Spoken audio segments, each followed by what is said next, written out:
Finally guys, yung napakarami kong sasakyan, nakakarwash ko na siya. Ito yung pressure washer, oh, grabe.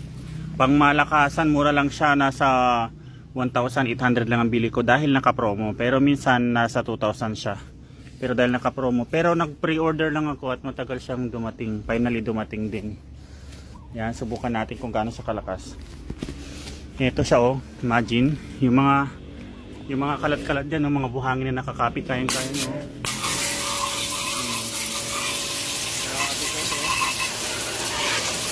Sobrang lakas ito siya. Pero na-adjustan naman itong kanyang ito para mag-iba yung lumalabas. Ayun, oh. Lakas, grabe, sobra. Adjustan natin sa ibang ano, ayun, oh. Pwede naman siyang palit-palit, may adjustan naman para hindi masyadong masaktan yung mga sasakyan nyo. Yan, oh, lumang-luma. Yung sasakyan ko lumang-luma. Tapos grabe, sobrang lakas nito, oh. Subukan naman natin sa pangmalayuan.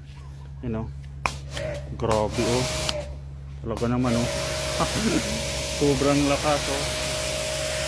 Abot hanggang langit, joke lang.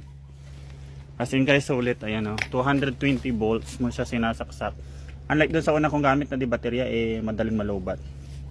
Ito, oh, saksak mo sa 220, nasa 1,800 watts lang siya.